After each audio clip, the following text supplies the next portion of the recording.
She didn't knock. That was the first thing the guards would remember. Not her face, not the girl standing beside her, not the way the fog from the Han River had rolled in that morning and wrapped itself around the stone steps of Park Yi-won's compound like something alive. What they would remember, what none of them could explain in the debrief that followed, was that she didn't knock. She stood at the iron gate of the most feared man in Seoul and she waited. Still, like she had all the time in the world and not an ounce of fear in her body. The girl beside her was 17 years old. She wore a dark coat, her hands tucked in the pockets, her eyes scanning the compound with a calmness that didn't belong to a teenager. She didn't fidget. She didn't ask questions. She just stood there beside her mother and watched the guards scramble. The woman's name was Heather. Not Kim Hyren. Not the name she was born with. Not the name she had carried for the first 26 years of her life before a man in a gray suit had looked through her in the lobby of the Shilla Hotel and handed her a dismissal envelope without a word. She had burned that name the same week, buried it with the version of herself that had believed love was something men like Park Yi-won were capable of. Heather, she had chosen the name herself, after the plant, the kind that grows in broken, acidic soil, the kind that blooms purple in places nothing else survives. She was 44 years old on the morning she stood at that gate. Mixed race, Korean and American, with dark eyes that had seen things that couldn't be unseen and a stillness in her jaw that people always mistook for calm. It wasn't calm. It was control. There is a difference, and men who underestimate it tend to learn that difference very late. The head of security, a man named Tae-sik who had served Park Yi-won for 11 years, came to the gate himself. He looked at Heather. He looked at the girl. He looked back at Heather. Something moved in his face, something he couldn't explain. Because the girl, the 17-year-old standing with her hands in her coat pockets and her eyes scanning the compound, had Park Yi-won's jaw, his exact jaw, the set of it, the angle, the way it held stillness like a weapon. Tae-sik reached for his phone. Heather spoke for the first time. "Tell him Heather is at the gate," she said, her Korean clean and precise. "Tell him I've brought someone he should have met 17 years ago, and tell him that if he sends me away this time," she paused, "not for drama, for accuracy. I will walk to every newspaper in this city with what I know about the Incheon contracts, and I will not walk slowly." Tae-sik stared at her for 4 full seconds. Then he made the call. "If this is your first time here, welcome to Don's Whisper, where the stories hit different. Subscribe and hit the bell so you don't miss what comes next. This one gets darker before it gets justice." She had not come here in desperation. That is the thing you need to understand before this story goes any further. Heather did not come to Park Yi-won's door because she had run out of options. She came because she had run out of patience. Those are two completely different things, and the distance between them is the entire story. The girl beside her, whose name was Soo-ah, though Heather sometimes called her Arya when the world felt particularly unkind, was not a weapon. Heather would spend the rest of her life making sure people understood that. Soo-ah was not leverage. She was not a card to be played. She was a human being who had asked, on the morning of her 17th birthday, a question that could not be left unanswered. "Who is my father?" Not with anger, not with tears, with the same quiet precision she applied to everything. The kind of precision that made her math teachers nervous and her literature teachers write things like reads like someone who has been thinking about this for much longer than her years suggest in the margins of her essays. Soo-ah had asked the question at 7:14 in the morning, standing in the kitchen doorway in her school uniform, watching Heather make coffee. And Heather had set the cup down on the counter and stood there for 31 seconds, Soo-ah counted. She always counted before turning around. "I'll show you," Heather said. And that was how they ended up at this gate. Not because Heather was desperate. Because a 17-year-old girl deserved the truth, and the man who had made her deserved to look at it. There is a specific kind of violence that leaves no bruise. Heather had been 26 years old when she first walked into the Sheila Hotel lobby with a presentation folder under her arm and enough hope in her chest to make her stupid. She was there representing a small consultancy that had landed a meeting, through someone who knew someone who knew someone, with Park Yi-won's legitimate business arm, a logistics company called Seoul Holdings that moved cargo between Seoul, Busan, and the port cities along the west coast. On paper, it was a clean, legitimate business meeting about supply chain optimization. Off paper, Seoul Holdings was how Park Yi-won laundered 40% of his operations income. Heather did not know that yet. She was 26. She was brilliant. She had a finance degree from NYU and a master's from KAIST, and she had come back to Seoul, the city her Korean mother had fled when Heather was 3, because she was trying to find something she couldn't name. A root. A reason. Something that explained the specific ache that had followed her through New York, through graduate school, through every city she had ever lived in.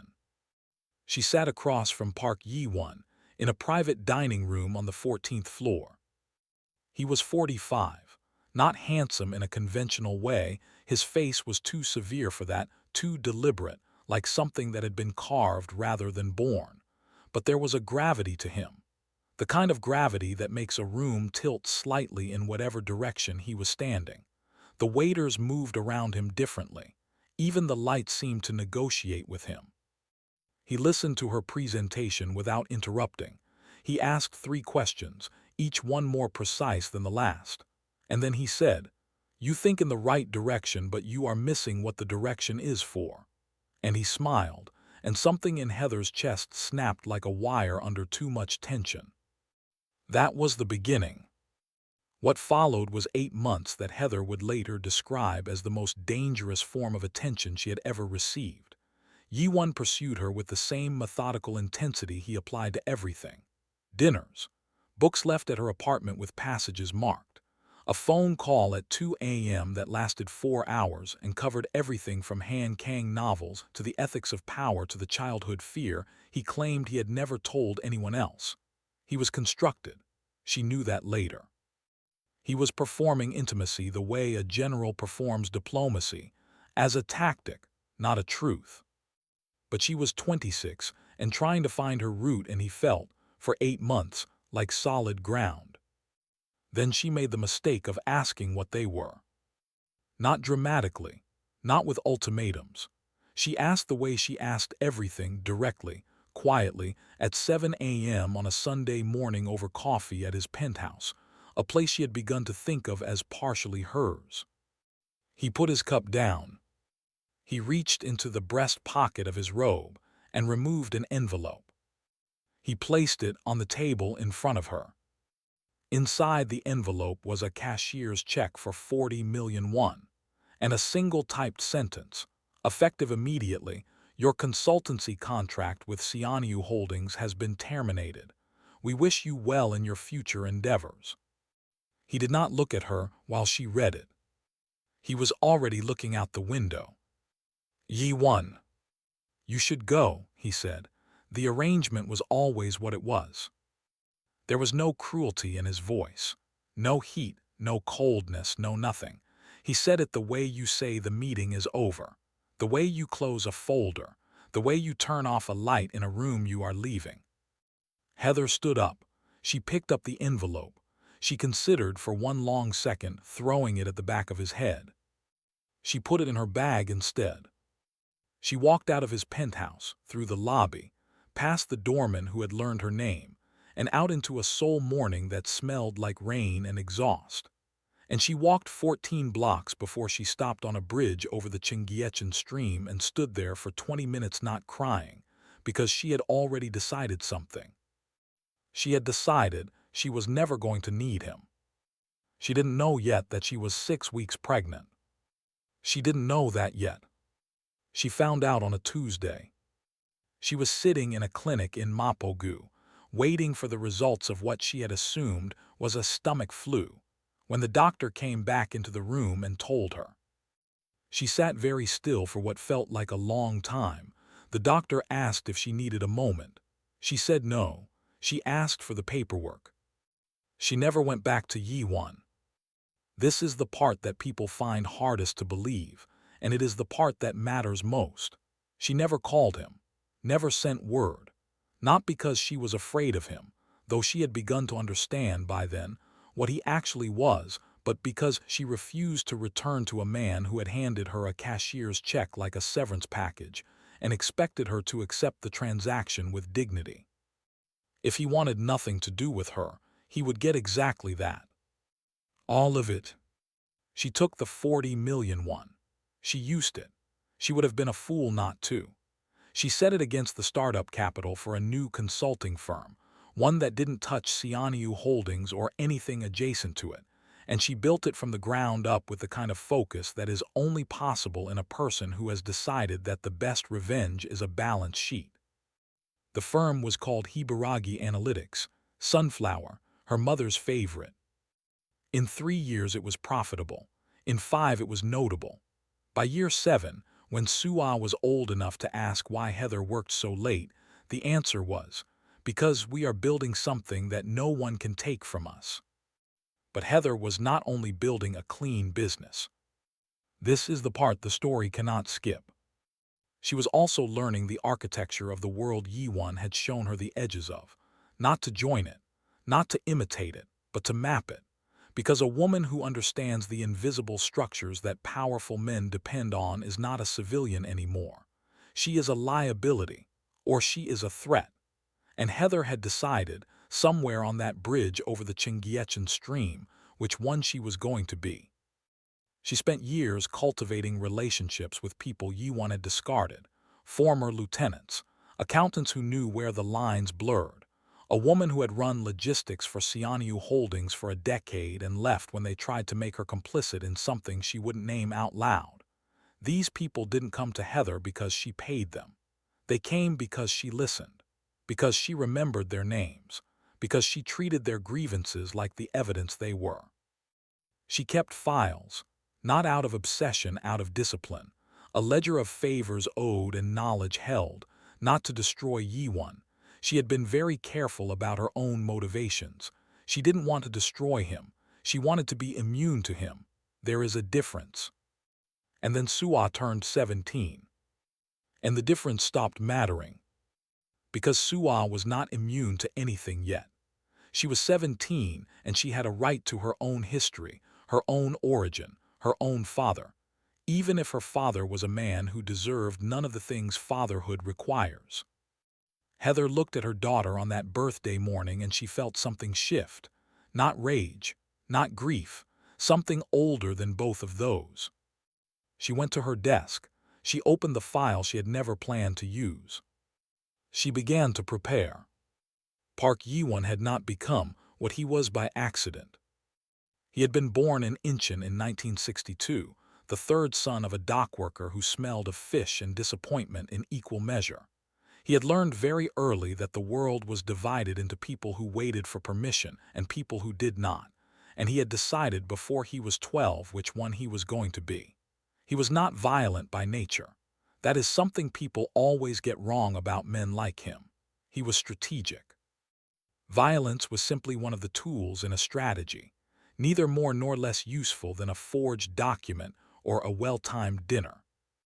By 30, he controlled the eastern cargo lanes of Incheon Port. By 40, he had folded Seoul Holdings into something that looked, from every regulatory angle, like an excellent logistics company. By 53, the age he was on the morning Heather stood at his gate, he was the kind of man whose name was spoken quietly in rooms and not at all in public. He had one son, Min-jun, 22 years old, educated in London, brought back to Seoul to learn the shape of his inheritance. Min-jun was the only thing in Jae-won's life that produced anything resembling tenderness, and even that tenderness was disciplined, rationed, expressed in the form of preparation rather than warmth. He did not hug his son. He taught him things. There was, he had decided, more love in a lesson than an embrace. He had never married. This was deliberate. Marriage produced records. Records produced leverage. He had watched too many men in his position brought down by the paperwork of love. He had over the years a small number of arrangements, brief, clean, bounded by mutual understanding. He was not cruel about these endings. He had specific standards: the envelope, the check, the sentence. He had convinced himself that this was humane, that clarity was a form of kindness, that the woman who knew from the beginning what the arrangement was could not, by definition, be hurt by its conclusion. He had been wrong about this, and he had never examined it long enough to know it. On the morning of Heather's arrival, he was in his study reviewing shipping manifests when T-Sick called.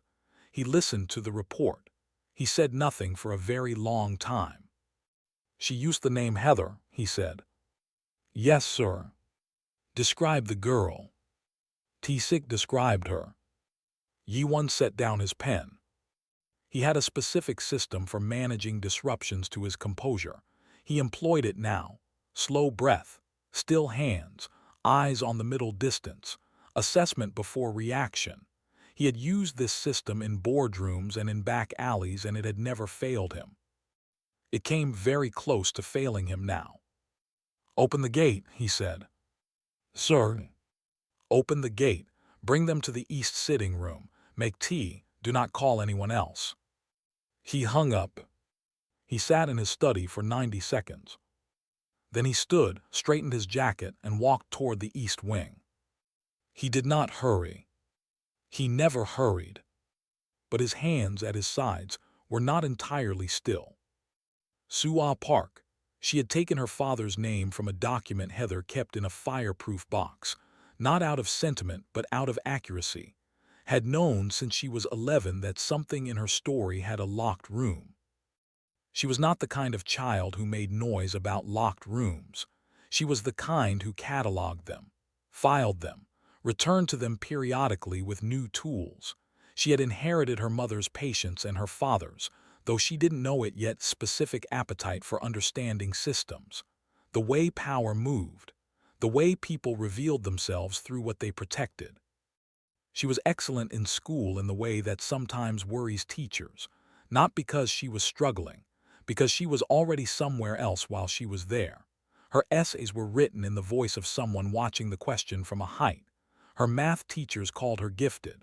Her history teacher once wrote on a report card, "Soo-ah engages with material as though she is looking for something in it. I hope she finds it." She had never been cruel. This was important to Heather. She had watched very carefully for cruelty, for the inheritance of a specific coldness, and it had not come. What came instead was a gravity, a steadiness, a way of sitting in a room that made people slightly uncertain of their assumptions. On the morning of her 17th birthday, she had stood in the kitchen doorway and asked the question that had been building for 6 years. "Who is my father?" Not as an accusation, as a statement with a question mark. She had decided she was old enough to know. She was correct. Heather had taken 31 seconds. Soo-ah had counted them. And then they had come here. Now Soo-ah sat in the east sitting room of Park Yi-won's compound, a room that smelled of cedar and aged paper and something metallic she couldn't identify, and she looked at the tea that had been placed in front of her, and she did not touch it. Not because she was afraid, because she was listening to the house, to the specific silence of it, the way a house holds the personality of the person who lives in it, the way a coat holds the shape of a body. This house was controlled, every object in its correct position, no softness anywhere, no photographs on the walls, no evidence of impulse or accident, a house that had been curated rather than lived in. She looked at her mother. Heather was sitting straight-backed in the chair across from her, hands folded in her lap, eyes on the door. She had not touched her tea either. She wore a dark coat over dark clothes, and her hair was pulled back, and her face had the expression it wore when she was in the middle of something she had already calculated. "Are you scared?" Soo-ah asked. Heather looked at her, and something moved in her face, not fear, something softer than that, something that was the opposite of the room around them. "No," Heather said. "Are you sure?" "Are you?" Soo-ah considered this. I want to see what he does, she said. When he walks in, I want to see what he does in the first 3 seconds. Heather almost smiled. He'll be still, she said. He'll be completely still. Because he's frightened. Because he's trying not to be. The door opened. Park Ji-won walked in. Soo-ah watched his face for the first 3 seconds. He was still, completely still, just as Heather had said. But in his eyes, and she saw it because she had been looking for it, because she had been training herself to see the thing underneath the surface. In his eyes, there was something she did not expect. Not guilt, not calculation. Recognition. He looked at her and he recognized something, something in her face, something that belonged to both of them. And for one fraction of a second, less than a second, a sliver, something cracked in his composure, not enough for most people to see. Soo-ah saw it. She filed it. That look, that one crack, is going to matter more than anything else in this story. If you want to know why, stay with us. Subscribe to Don's Whisper if you're not already and drop a comment. Do you think Park Ji-won deserves a second chance, or is it already too late? 3 weeks before the morning at the gate, Heather had sat alone in her office at 11 o'clock at night and asked herself seriously whether she was doing the right thing. This was not a habit of hers, the second-guessing. She had learned a long time ago that second-guessing was mostly just fear wearing the costume of caution, and she did not have the luxury of fear. But she was honest enough with herself to distinguish between fear and genuine moral inquiry, and this felt like the latter. The question was not whether Soo-ah deserved to know. She did. That had never been in question.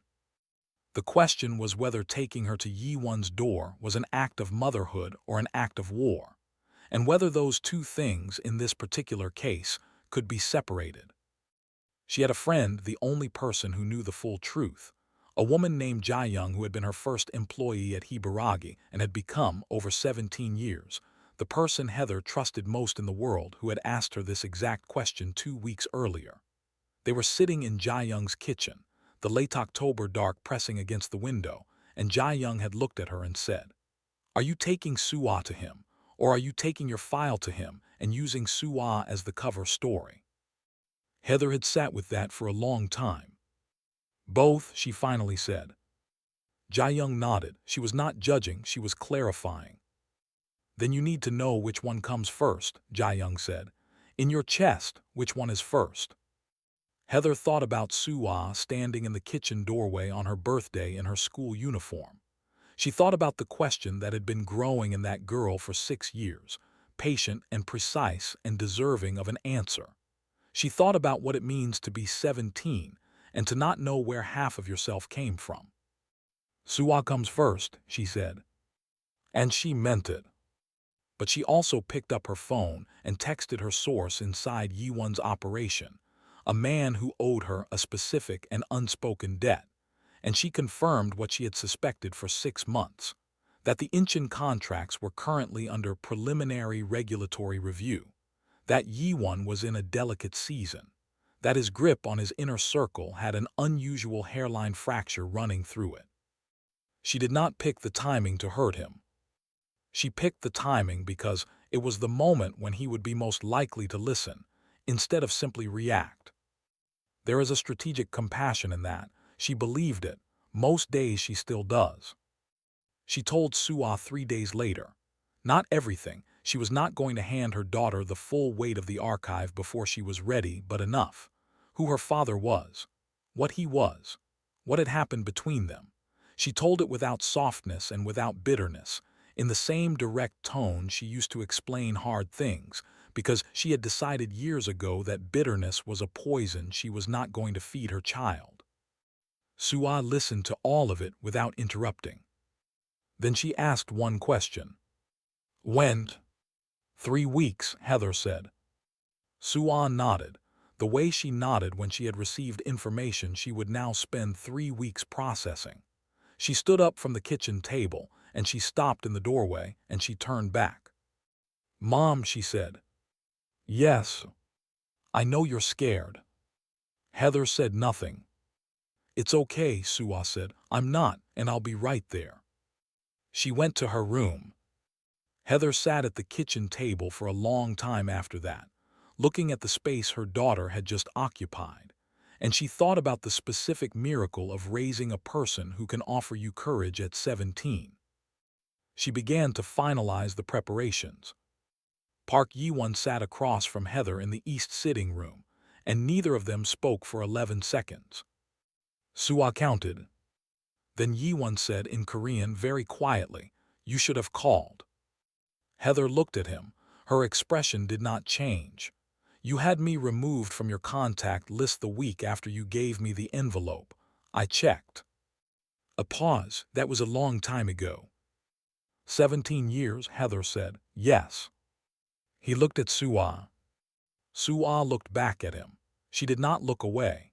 She had decided in the 3 weeks of preparation that she would not look away from him, not to be defiant, because she wanted him to understand that she was real, that she was sitting in the room she had a right to be in.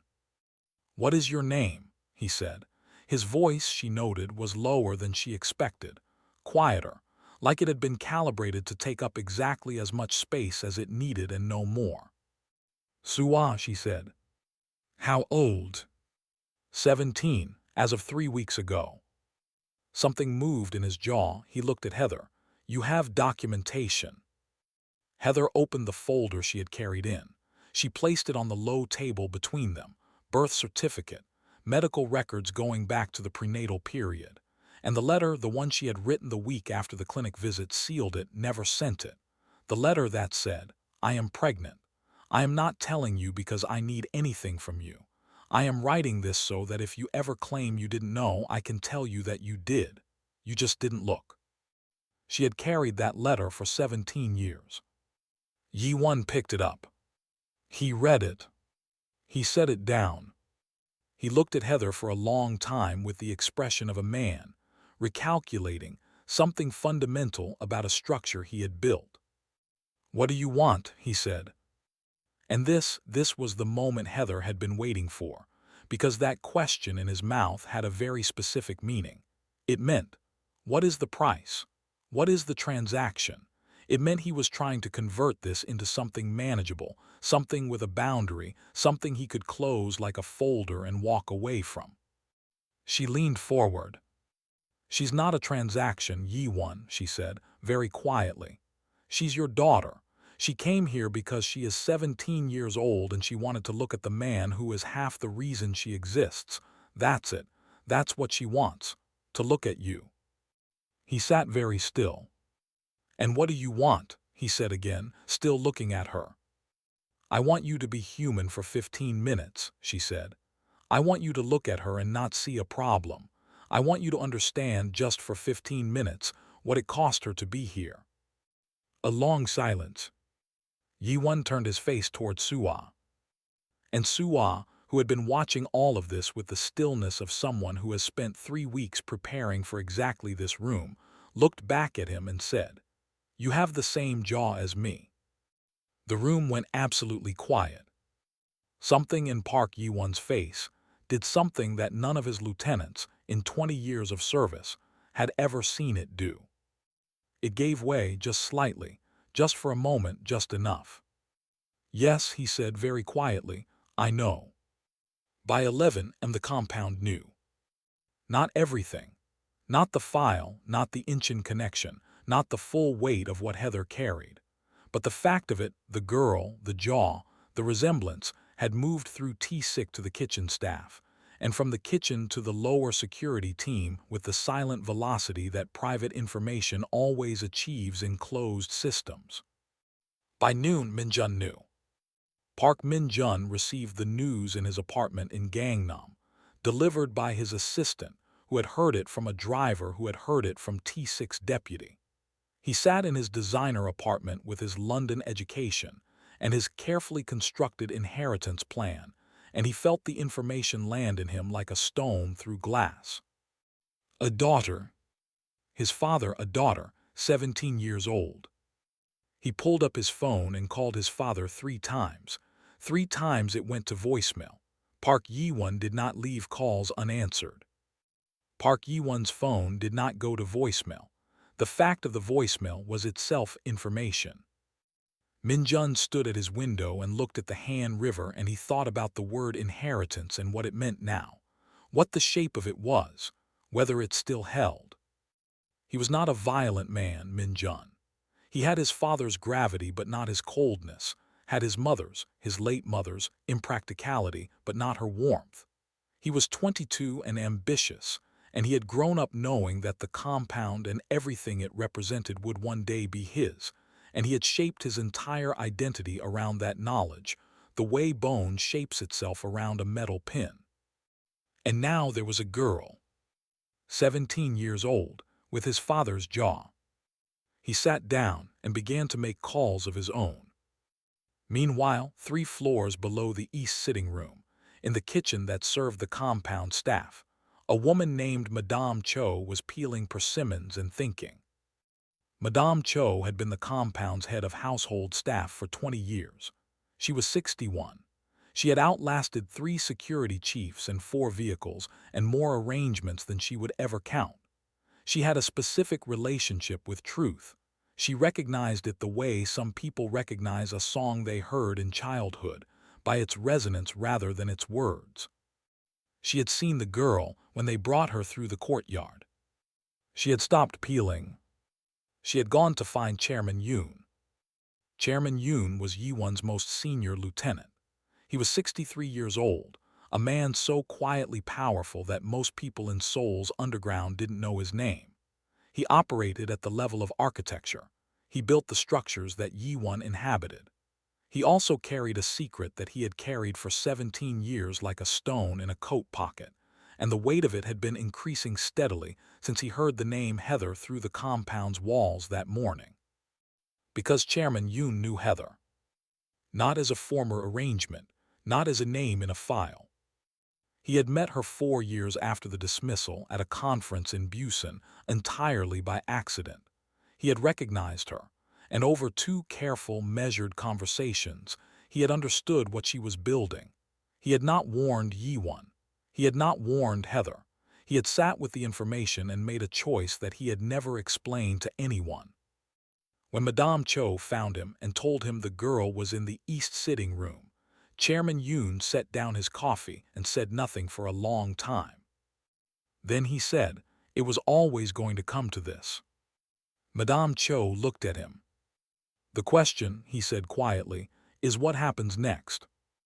This is the part of every story where everything that was underground starts pushing through the surface. Comment below, whose side are you on? Drop it in the comments. And if you're watching this for the first time, subscribe to Don's Whisper. Stories like this don't wait for you."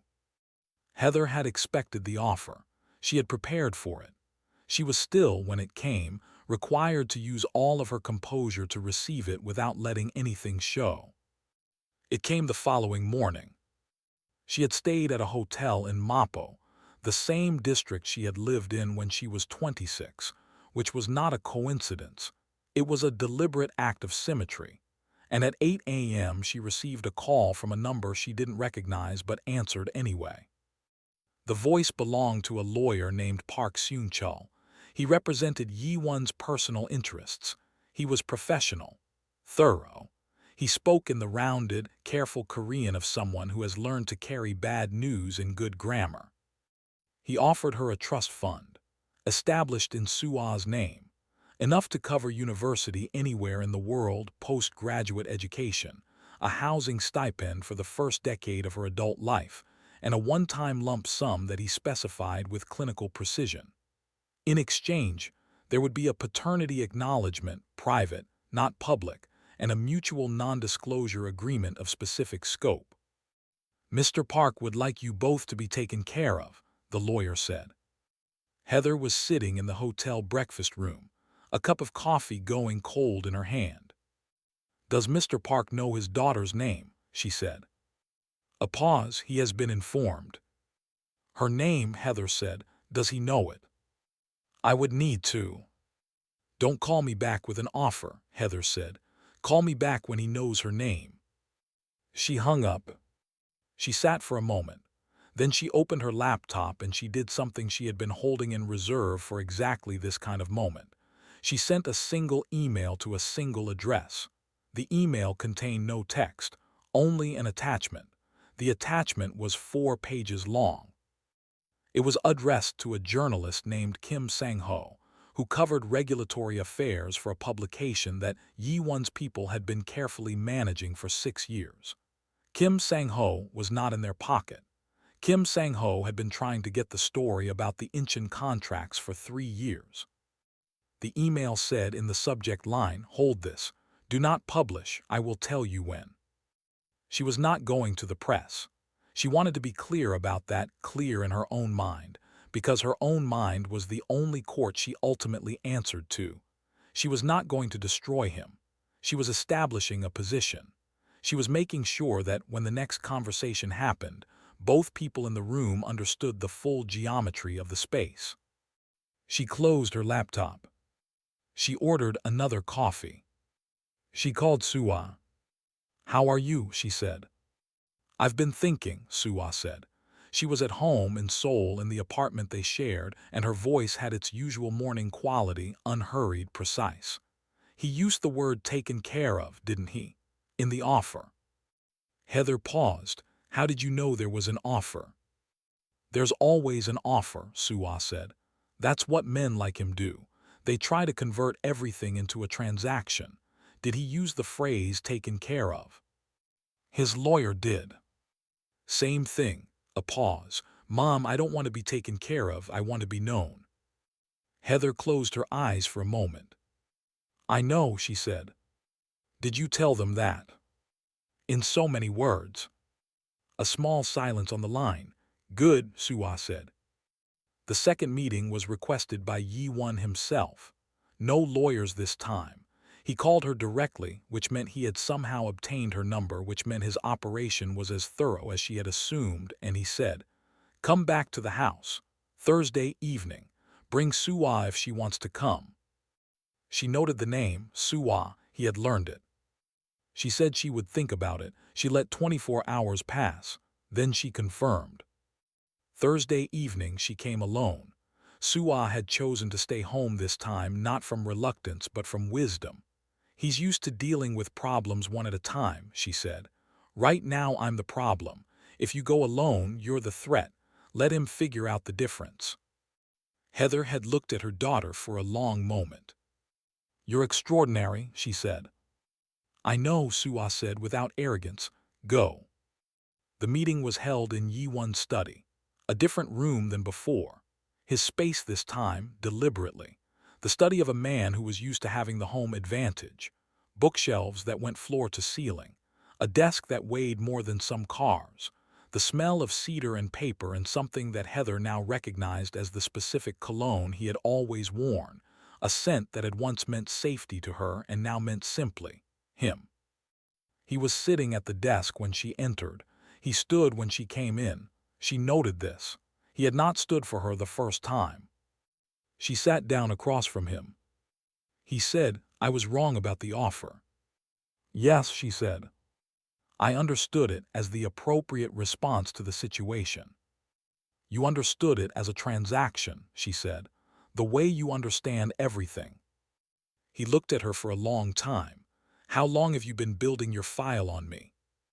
She had expected this. She did not flinch. "Since I had a reason to." "The Incheon contracts." "Among other things." "You sent something to Kim Sang-ho." She looked at him steadily. "I sent him something with instructions not to publish." "That is not reassuring." "It's not meant to be," she said. "It's meant to be information. I want you to understand the complete picture before we decide what this relationship looks like going forward." A pause. He leaned back in his chair. "What relationship are you proposing?" "One that begins with you acknowledging your daughter, publicly.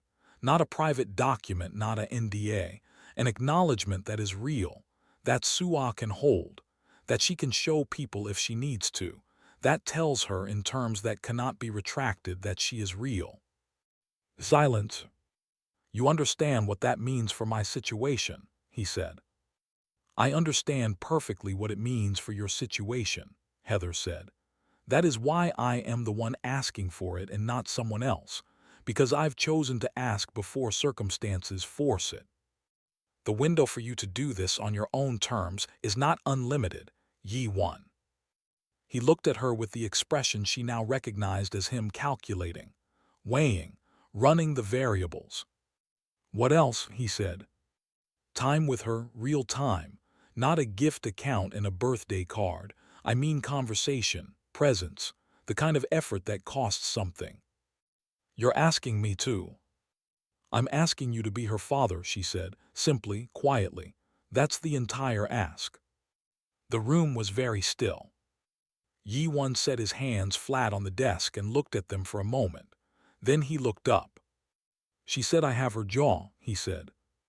Yes. She's not wrong. No, Heather said, she's not. Another silence, but different from the ones before, softer in a way that was very specific to rooms where something has just shifted. She's very calm, Jae-won said, for 17. She gets that from me, Heather said. Something that was nearly a smile moved at the edge of his face and didn't quite arrive. I know, he said. Min-jun came to the compound on a Thursday. He had not been invited. He came anyway, which was itself a kind of statement, a demonstration of the confidence of a man who had spent 22 years being the only child in this house and intended to remain so. He found his father in the East Garden, which was unusual. Jae-won did not spend time in gardens. The garden was for guests, for walks that served as conversations, for the specific intimacy of the outdoors that he extended to people he was trying to manage. The fact that he was there alone meant he had gone there to think. He was sitting on a stone bench, watching the ornamental koi move through the pond. Min-jun sat down beside him. Are you going to acknowledge her? He said. No preamble. He had his father's directness at least. Good morning, Jae-won said.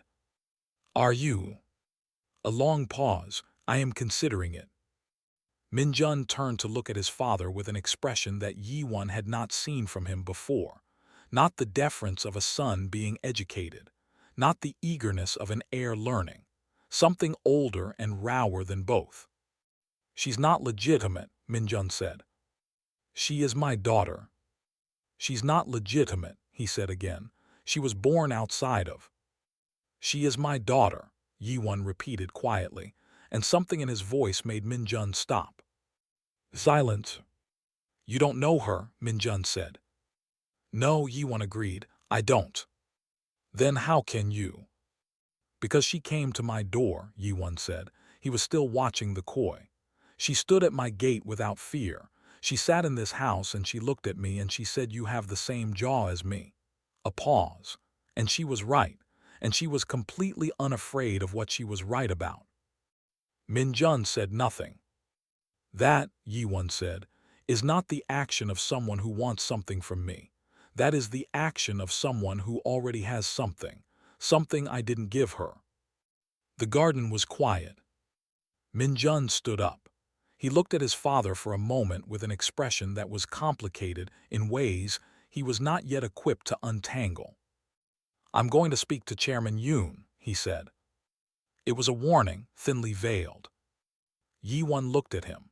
Chairman Yoon has known about this situation for longer than you might expect, he said. This landed on Min-jun like a stone. What? Speak to him if you wish, his father said. He has his own accounting to make, but do not mistake the conversation you're about to have for the one you think it is. Min-jun left. He went directly to Chairman Yoon's office. And Chairman Yoon, who had been waiting for this conversation for 4 years, told him everything.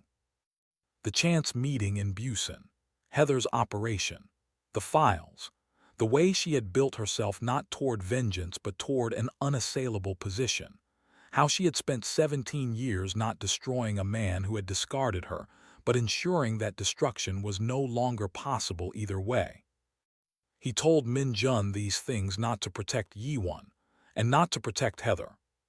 He told him because he was 63 years old, and he was tired of the weight in his coat pocket. And because, when he was done, Min-jun sat across from him in silence and looked like a 22-year-old instead of an heir. She's been out there for 17 years, Min-jun said. Yes. Building. Yes. And nobody told him. I made a choice, Yoon said. A very long silence. Why, Min-jun said. Chairman Yoon looked at him. Because she was right, he said, and he needed to learn that in his own time. Soo-ah met her father for the second time on a Saturday afternoon, 3 weeks after the first. This was different from the first time. The first time had been about visibility, about standing in the room and being real. This time was about conversation. Heather had arranged it and then deliberately absented herself. You don't need me there, she said. You've never needed anyone there. And Soo-ah had looked at her mother and understood that this was not abandonment but the highest form of faith. They sat in the East Garden, the same bench where Jae-won had spoken with Min-jun, though Soo-ah didn't know that. They had tea. Jae-won had arranged the tea himself, which Tae-sik noted with the particular attention he gave to unusual events. Jae-won did not know how to do this.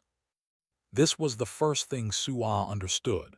He was a man who prepared for things, who calculated approaches, who entered rooms with the geometry already mapped. He had not been able to map this. She could see it in the slight tension at the base of his neck, the way his hands were fractionally too still. She decided to give him the gift of going first. Tell me something true, she said. He looked at her. What do you mean? I mean, tell me something true about yourself that you don't usually tell people. It doesn't have to be important. It just has to be real. A long pause. He turned to look at the koi pond. She waited. When I was 11, he said finally, my father lost a month's wages in one night. At cards. I watched him come home and I watched my mother's face when she understood what he'd done. And I decided in that moment that I would never be the kind of man that a woman looked at with that expression. A pause. And then I became a different kind of man that women look at differently.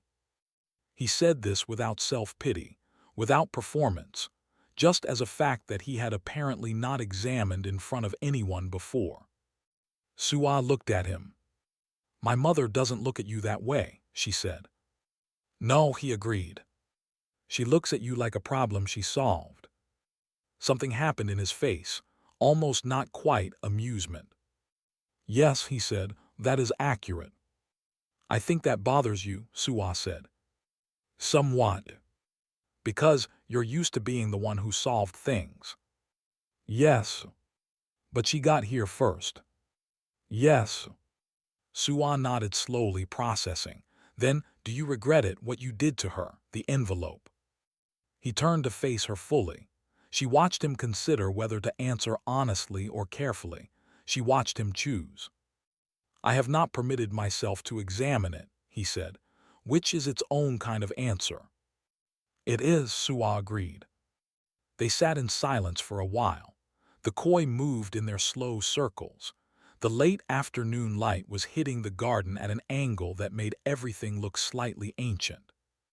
I want to know you, Soo-ah said eventually, not dramatically, not desperately.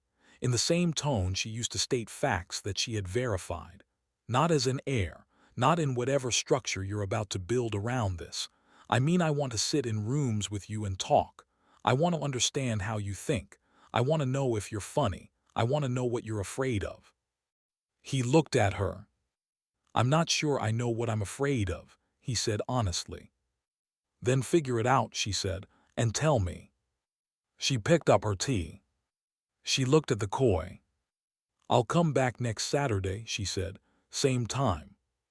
He said nothing, but when she glanced sideways, she saw something in his face that had not been there in the first meeting, something that required a longer word than recognition. Something that was, she thought, the very beginning of reckoning. Heather broke down on a Tuesday night in November, alone in her apartment, while Soo-ah was at a study session. She would not have allowed it to happen if Soo-ah were home. This was not performance. It was just the specific discipline of a mother who had decided early that her child would not grow up inside her grief. But Soo-ah was out, and Heather was alone, and she was sitting at her desk looking at the letter she had carried for 17 years. The one she had placed on Jae-won's table, the one he had read, the one he had set down without comment, and something gave way. Not everything, just a layer. The way a controlled demolition brings down one floor at a time. She cried for 43 minutes. She timed it. Not because she was clinical about grief, but because she had learned that if she gave it a container, a start and an end, it could not spread. She cried for the 26-year-old who had sat in a clinic and held a piece of paper and decided, in the span of 10 seconds, to do the hardest possible thing with the information on it. She cried for every conversation she had not been able to have, every question Soo-ah had not asked out loud that Heather had seen living behind her eyes. She cried for the 8 months that she could not entirely dismiss even now, even knowing what she knew, for the specific cruelty of attention that was real enough to feel like love even when it wasn't. She cried and then she stopped. She washed her face. She went to the kitchen and made tea. She sat at the table and she looked at the wall and she thought about the conversation Soo-ah had told her about. The bench, the koi, the thing he had said about his father and his mother's face. The way Soo-ah had described it, he told me something true. I don't think he does that very often. She thought about the crack she had seen in him at the first meeting, the one that was the beginning of reckoning. She thought about what it had cost her to get here. Not in terms of time, she knew the ledger of that. She thought about what it had cost her in the specific currency that nobody measures. The afternoons of holding it all. The nights of being terrified of her own anger because she could not afford to let it run. The years of being the container for everything because the alternative was to put it down, and she couldn't put it down. And then she thought about Soo-ah on that garden bench, sitting next to a man who had not known her name 3 months ago, telling him to figure out what he was afraid of and report back. She laughed. It came out strange, wet and quiet, a little ragged at the edges, but it was real. She picked up her phone and called Jae-young. Jae-young answered on the second ring. "Tell me you're okay," Jae-young said. "I'm okay," Heather said, and then, after a pause, she told him to figure out what he's afraid of. A long beat. Then Jae-young made a sound that was equal parts laughter and weeping. "She is completely yours," Jae-young said. "And completely herself," Heather said. "Yeah," Jae-young said. "Yeah, she really is." They stayed on the phone for a long time after that, not always talking, just the presence of each other, held across the line in the dark. That was enough. On the first day of December, Heather published nothing. She had been expected to by several people who had been watching the situation with specific interest. Kim Sang-ho, who had the attachment in his inbox, was waiting. Min-jun, who had learned enough from Chairman Yoon to understand the shape of her leverage, was braced. Even Jae-won's lawyer, who had begun to understand that the woman on the other side of this table was not what he had been briefed to expect, was watching for the next move. She published nothing. Instead, she requested a meeting with Jae-won and Min-jun together. In the compound, she brought Jae-young, who sat slightly to her left and said nothing, and took notes with the focused energy of someone who has been trained by 17 years of being Heather's witness. She laid her full position out on the table. Not the file, not the threat, the full position. She said, "Here is what I have. Here is what I have chosen not to use. Here is what I am asking for. And here is why I believe what I'm asking for is possible." What she was asking for was not money, not destruction, not even justice in the legal sense. She was asking for 3 things that she named with precision. 1. Formal private acknowledgement of Soo-ah's paternity, held in a document signed by Jae-won and witnessed by a solicitor of her choosing. 2. A genuine relationship, Jae-won's time, his presence, his willingness to be known by his daughter, entered into without the structure of obligation or transaction.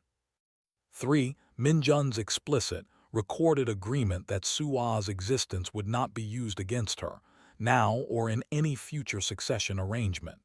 She was not asking for inheritance. She was asking for safety. She said, "I am not asking you to be punished. I am asking you to be accountable." Jae-won said nothing for a long time. Min-jun, to his credit, and it was credit hard ones, said, "I'll agree to number 3.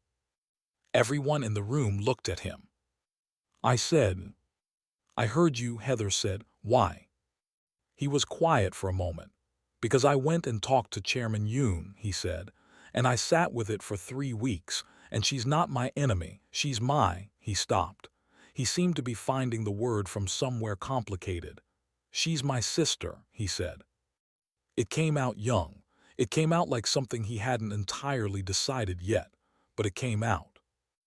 Jae-won turned to look at his son, with an expression that was the closest thing to undone that any person in that room had ever seen on his face.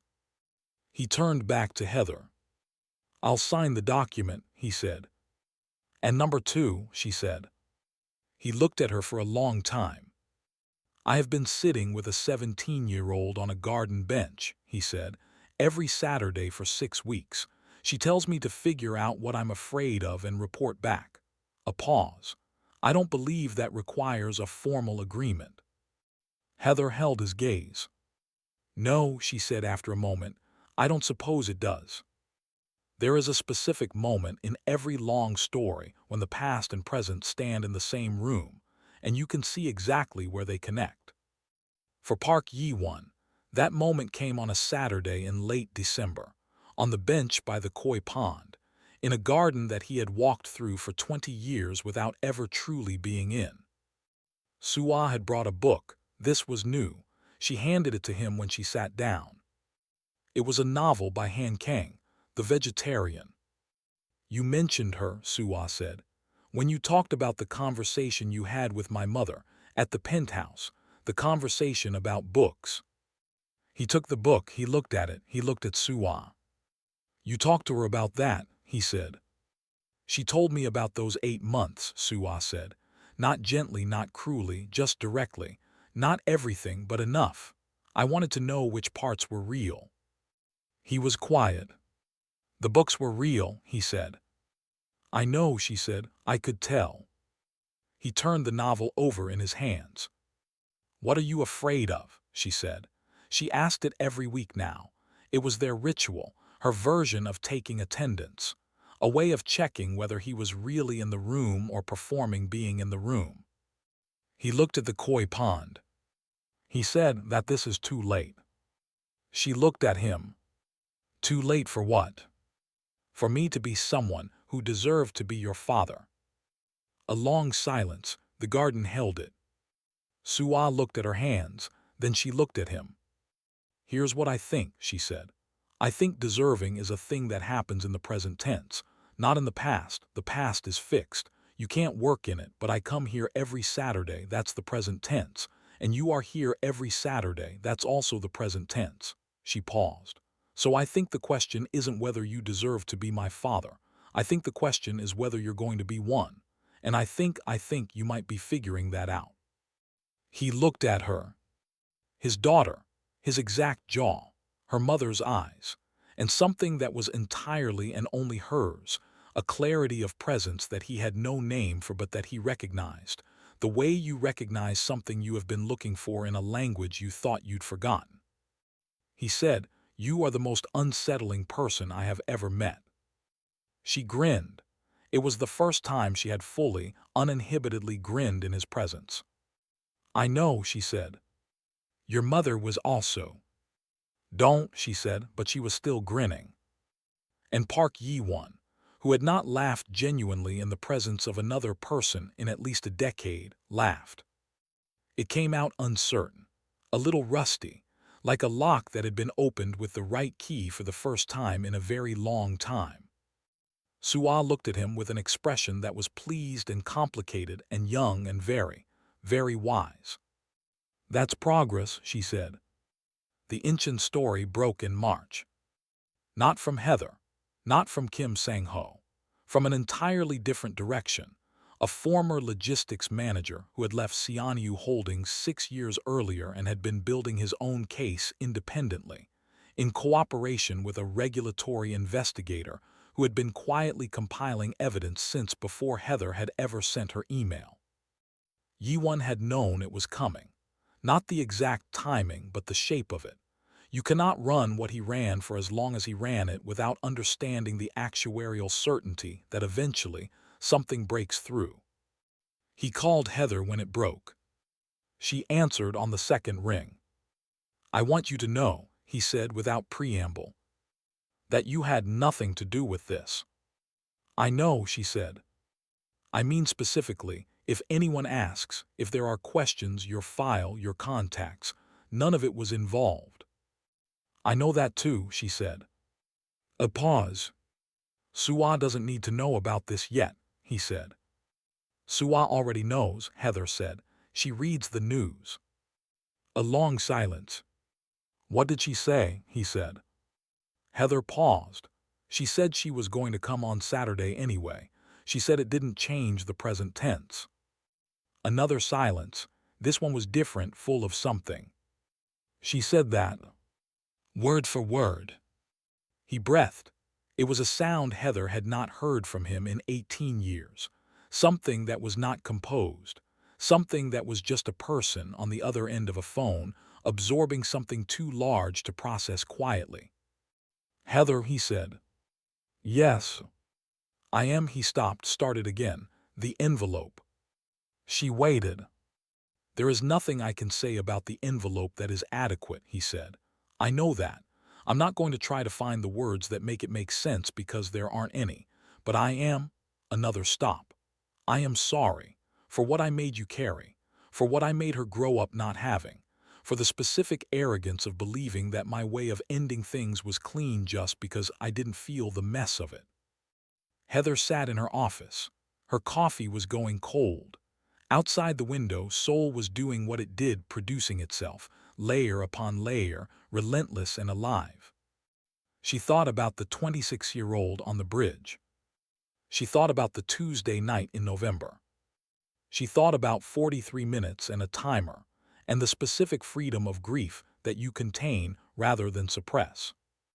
"I know you are," she said. "Not forgiveness. Not yet. Maybe not ever in the full sense of the word, but something adjacent to it. The beginning of the declension from wound to scar, which is not healing exactly, but it is the shape healing takes in the real world, in real bodies, in real time." "Is Soo-ah," he said. "Saturday, is she still coming?" "Ask her yourself," Heather said. She hung up. She looked at her phone for a long moment. Then she got up, refilled her coffee, and went back to work. By spring, the shape of things had settled into something recognizable. Not simple, not clean, not the kind of ending that arrives with a bow on it. Life does not produce those, and any story that pretends otherwise is lying to you. What arrived was something more durable than a bow, something built from the actual materials that were available. Jae-won's operation was under regulatory review. The process was long, as these processes always are, full of lawyers and documentation, and the specific slow grind of institutions processing the weight of private empires. He did not fight it the way he might have once. He cooperated with an exhaustion that was also, in some light, a kind of relief. The relief of a man who has spent 30 years maintaining a particular gravity and has discovered, in the last garden bench of a Seoul winter, that the weight of a different kind of thing is more worth carrying. Min-jun was navigating his own reckoning. He was 22 and inheriting a situation rather than the inheritance he had imagined, and he was not always graceful about it, but he was trying. He called Soo-ah once in February out of the blue. They talked for 23 minutes. She told him she was applying to university in the UK. He told her he had studied there. There was an awkward silence, and then he said, "It's better than people say, actually." And she said, "That's good to know." It was not much. It was also not nothing. Chairman Yoon retired in April. He came to Heather's office on his last day. They sat across from each other in a room that smelled of coffee and the particular cleanliness of a well-run operation, and he said, "I kept your secret too." She looked at him. "I could have told him 4 years ago," he said. "When I ran into you in Busan, I could have gone straight to him." "I know," she said. "I chose not to," he said, "because I thought he needed the time to become someone who could receive what you were going to bring him. I hope that," he paused, "I hope that was the right calculation." Heather looked at him for a long time. "It was close," she said. He nodded. He was satisfied with that. Jae-young threw him a small retirement lunch. Madame Cho, who had been quietly invested in the outcome of all of this from the moment she stopped peeling persimmons and went to find Yoon, brought persimmon cake. Soo-ah, who had taken a liking to Yoon in the specific way she took a liking to people who were honest with her, sat next to him and asked him to tell her stories about her father when he was young. He told them. Some of them made her wince. Some of them made her laugh. And Heather, across the room with her coffee, watched her daughter receive the full and complicated history of her father from an old man who had earned the right to tell it, and she felt something that had no clean name. Not happiness exactly. Not peace exactly. Something that contained both of those and also contained the memory of the bridge and the clinic and the 43 minutes and all the rest of it. Something that said, "You carried this to the right place." And on the following Saturday, Soo-ah went to the compound. She sat on the bench. Jae-won was there. He had a book, Han Kang a different one, he had apparently been reading. She sat down beside him. "What are you afraid of this week?" she said. He thought about it. "Nothing," he said, "this week nothing." She looked at him sidelong. "That's either very good or a lie," she said. "It might be a little of both," he said. She picked up her tea. "That," she said, "is the most human thing you've ever said to me." He looked at her with the jaw they shared in the light of a Seoul spring morning, and he said nothing. But he stayed. He stayed. And that's where we leave them. Not at a perfect ending because those don't exist, but at a present tense worth staying in.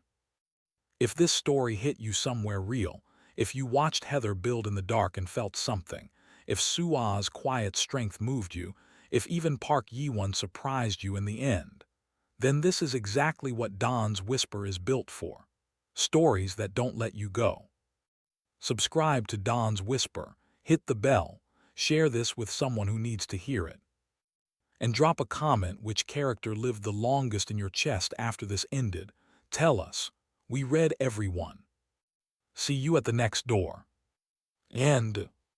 Copyright Don's Whisper Original, all rights reserved.